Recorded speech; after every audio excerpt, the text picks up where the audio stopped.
Hey guys, Serge from Discovering Destinations here, and today we're going to be discovering Porto. But just before the introduction, we want to let you guys know that we find that there's way too much time in between our videos, and we do apologize for that. So thank you very much for sticking with us throughout this time, and we do promise to deliver more content more frequently and more consistently. So that being said, let's have a quick look at the Porto introduction, and we'll be right back.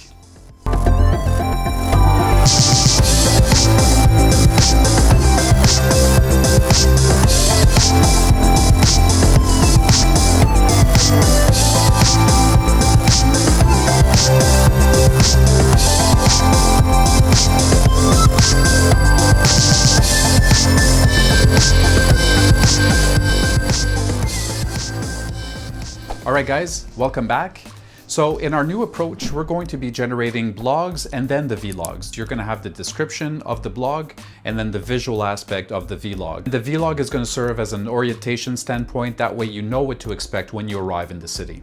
Alright, so why Porto? Why did we visit Porto? Why do we recommend that you visit? Well, Porto is the second largest city in the country. It's got a northern style in terms of architecture. The food is completely different. You're going to find a lot of port wine, which the region is famous for, the Douro region. You have some typical northern dishes that are only going to be served in Porto as well. So that in itself is enough to go and visit Porto. But there's a whole lot more. There's a variety of different ways that you can arrive in Porto. You can arrive by plane, you can arrive by train, you can even rent a car, or next level even is you can book an excursion coming from a different city.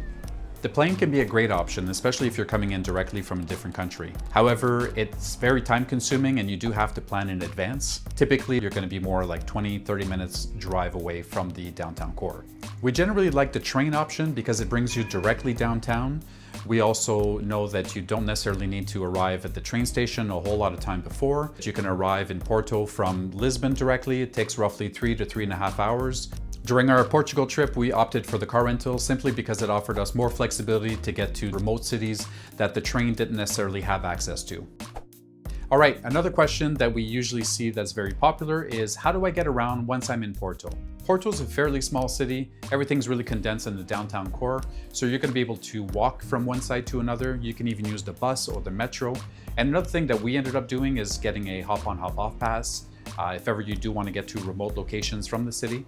And another option as well is getting an excursion through a site such as Get Your Guide.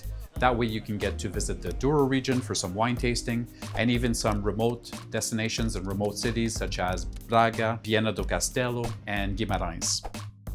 Okay, the next top question that we usually see is, how long do we stay in Porto? And that's a really challenging question to answer, simply because everyone has a different traveling style. Leah and I felt that 2 to 3 full days in Porto was sufficient for us to see the main components of what we wanted to see. However, if your style is more relaxed, you may want to book for a full week, especially if you're going to be visiting some remote locations like the Douro region or other neighboring cities that we just mentioned. Okay, next popular question, where do I stay when I'm in Porto? And that's another tricky one as well, because everyone has a different budget, traveling style. Are you okay with being walking distance from downtown, or do you prefer being within a metro distance? All of these things need to be factored in. Leah and I really appreciated the Porto guest house because we had a parking space, we were about 15 to 20 minutes walk away from downtown, we were close to the local shops, a lot of patios on Santa Catarina Street, which is a pedestrian street. So for us, it was a very good location, especially that we're Harry Potter fans and everything was decorated as Harry Potter inside. So that's really cool too. But that being said, if ever it's booked up or if ever that's not really your style, we're going to be recommending a couple of different hotels through our blog, which you're welcome to have a look at as well.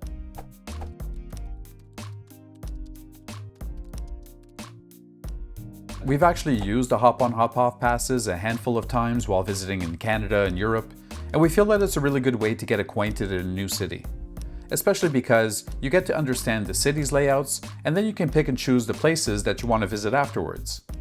That's actually a trick that one of our friends indicated to us.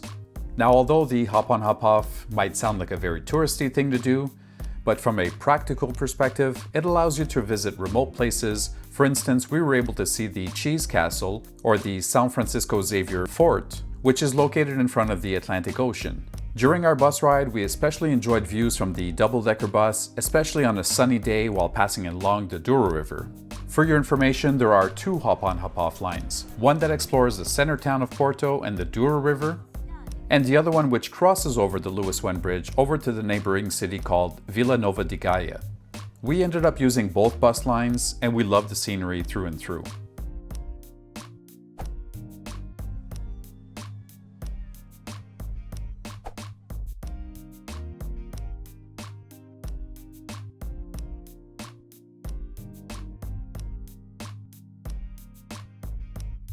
This is the San Francisco Xavier Fort, or for short, the Cheese Castle. It appears to have been built in the 1660 in order to protect from the Galician fleet, which is now Spain. We're really grateful that we were able to visit thanks to the hop-on hop-off bus system, because we got some really great views from the small and humble castle. We wondered why they called it the Cheese Castle, although it might have been a cheese production by monks at some point in time.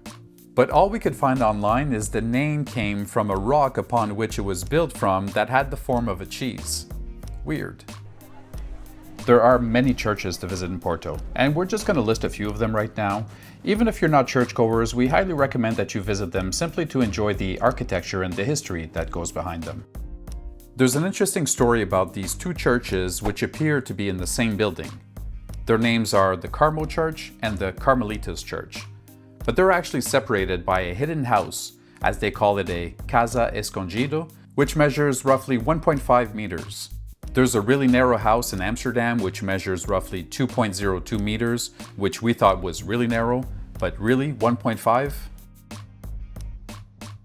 The Lello Library has been open since 1881, and needless to say, there's a century's worth of architecture that went into the building. This is a very popular site, so you might notice a file before you get in, which is why we recommend that you visit early or that you pre-purchase your tickets on their website. The basic entry ticket will cost you roughly €8, which is easily converted into a credit if you purchase a book. The reason for this structure is because they once got so famous that they received 4,000 visits per day with less than 5% of people who would purchase something. That in itself should be an indication that it's worth a visit. And if you aren't convinced by now, maybe knowing that the Lonely Planet considered this the third most beautiful library in the world will do the trick. If you chose to arrive to Porto by train, you might very well see the São Bento train station firsthand. Otherwise, we highly recommend that you make some time and visit, as it's full of rich history. It's now considered a UNESCO World Heritage Site as a national monument of Portugal. There are roughly 20,000 azulejo tiles, to our knowledge all hand-painted, in a way to reflect Portugal's history. It appears that it took 11 years to complete. You might want to know that some of the neighboring cities such as Braga, Viana do Castelo, or Guimarães are also accessible via rail. In our opinion, the Bolhão market is a definite must. We visited the temporary site as the original one was undergoing renovations. As we understand, the main one is located in a historic bi-level market in a neoclassical building. It's also one of Porto's most iconic landmarks, with the history dating back from the 19th century. It's a bustling hub for produce, artisans, and other specialty products. An interesting fact, the market almost faced extinction to be converted into a luxury hotel, yet the citizens of Porto prevailed. Café Santiago is another really great restaurant that was recommended by a local from the temporary Bolhão market that we visited. This is a diner-style restaurant which received a 2019 Expert's Choice Award for one of the 50 best sandwiches in the world. That special lunch is called Francesinha, which is served a bunch of different ways. Actually, Café Santiago has been developing and improving the Francesinha since 1930, and the sauce is still a well-kept family secret.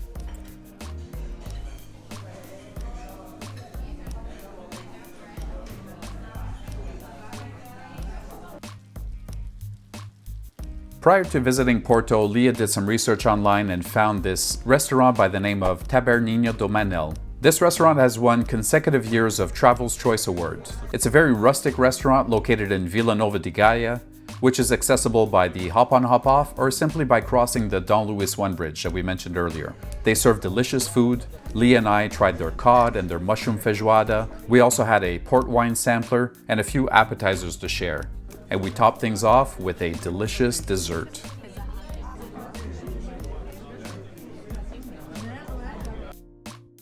Café Majestic apparently is where J.K. Rowling's finished the draft for the Harry Potter and the Philosopher's Stone. We're not sure if that's true or if it's just people trying to get a ride from J.K. Rowling's, although sources indicate that she did live in Porto at some point. We visited because it's a classic cafe with tons of history.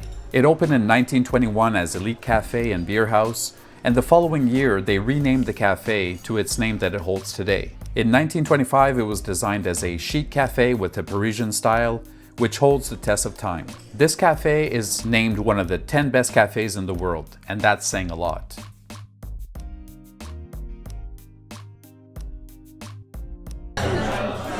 Before coming to Portugal, we were checking out a bunch of different things that we could eat. So a lot of people don't know that this is something you can actually order here. So it's called rabanada. I'm going to show it later inside the video, so you're going to be able to see. And so right now, I'm just going to get a first taste at it. Ellie's looking at me a little bit sad because she wanted to get the first bite, but it's okay. It's for the video's sake. So let's dig in.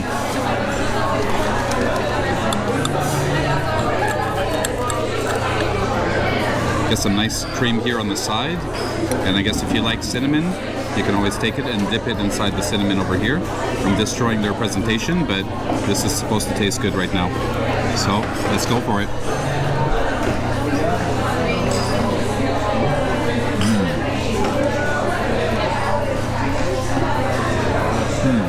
So good.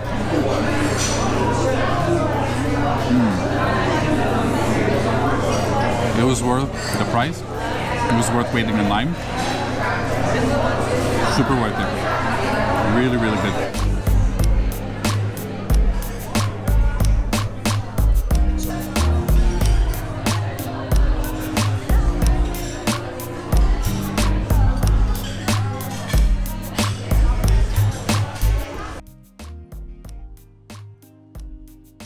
If you're able to, and if it's reopened by the time you visit, we highly recommend a ride up the Guindais Funicular.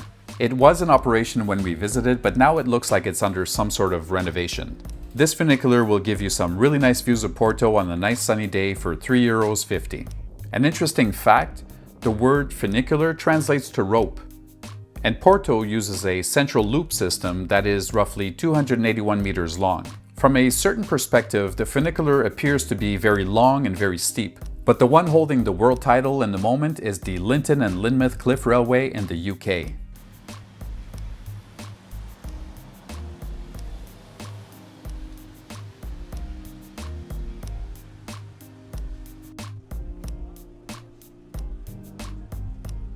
We really enjoyed discovering the Don Luis I bridge. This bridge was completed in 1886 by a student of Gustave Eiffel. Yes, the same Eiffel from the Paris Tower. This magnificent bridge is a double-decker metal arch connecting Vila Nova de Gaia to Porto. What's really cool is that there's traffic moving on both levels and you can actually visit as a pedestrian.